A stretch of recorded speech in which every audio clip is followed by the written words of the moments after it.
এ ধরনের ভাইরাল ভিডিওগুলো কিভাবে বানাবেন এই ভিডিওটা শেষ পর্যন্ত দেখলে স্টেপ বাই স্টেপ আমি আপনাদেরকে বুঝিয়ে দেবো। তো চলুন, প্রথমে আমরা প্লে স্টোরে গিয়ে প্লে স্টোর থেকে একটি অ্যাপ ডাউনলোড করব। তো আপনারা দেখুন, আমি প্লে স্টোরে গিয়ে এখানে সার্চ করব জিএনভি। জিএনভি সার্চ করার পরে আপনাদের সামনে এই অ্যাপটা চলে আসবে। দেখুন, এই জিএনভি অ্যাপটা আপনারা এখান থেকে ডাউনলোড করে নিয়ে লগ ইন করে ওপেন করবেন।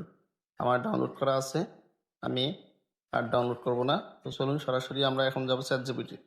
এখানে গিয়ে আমি লিখে দেবো যে একটি গ্লাস ব্রিজ এবং সেখানে কিছু লোকজন থাকবে। তো দেখুন, আমাকে চ্যাটজিপিটি কিন্তু ব্রিজটা বানিয়ে দিয়েছে। তো ওখানে সেভ অপশনে ক্লিক করে আমি ছবিটা সেভ করে নেব। তো চ্যাটজিপিটি থেকে আমি বেরিয়ে এসে আমি জিএনবি অ্যাপে প্রবেশ করব। তো এখানে আপলোডে ক্লিক করে আমি এই পিকচারটা নিয়ে নিলাম। নিয়ে এখানে আমি লিখে দিব যে মেয়েটা ব্রিজে বাড়ি দেবে এবং সবগুলো লোক নিচে পড়ে যাবে।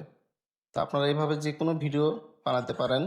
তো দেখুন, আমার কিন্তু ছবিটা প্রসেসিং তৈরি হয়ে গেছে ভিডিওটা।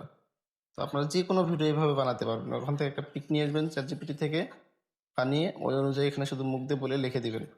তো এখানে কিন্তু 60 থেকে 70% হলে ভিডিওটা দিয়ে দেবে। তো আপনারা আমার চ্যানেলটি ভালো লাগলে অবশ্যই সাবস্ক্রাইব করবেন। আমার চ্যানেলে এইভাবে সংক্ষেপে আরও অনেক ভিডিও আছে, আপনারা দেখতে চাইলে আমার চ্যানেলে গিয়ে দেখে আসতে পারেন। তো বন্ধুরা দেখুন, ভিডিওটা কিন্তু প্রসেসিং হচ্ছে। তো এভাবে কিছুটা সময় নেবে। দেখুন, ভিডিওটা কিন্তু আমাদের সামনে আসছে। এই যে দেখুন, এখানে এই যে ডাউনলোড অপশন আছে, আপনারা দেখেন ডাউনলোড অপশনে ক্লিক করে আপনারা ভিডিওটা ডাউনলোড করে নেবেন। তো বন্ধুরা দেখুন, এত সুন্দর সুন্দর 3টা 4টা ভিডিও বানিয়ে কিন্তু আপনারা ইউটিউবে আপলোড করবেন বা ফেসবুকে আপলোড করলে কিন্তু ভাইরাল হয়ে যাবে। তো এই ভিডিওগুলি আপনারা শর্ট ভিডিও বানিয়ে বানিয়ে কিন্তু ব্যবহার করতে পারবেন। তো বন্ধুরা ধন্যবাদ সবাই।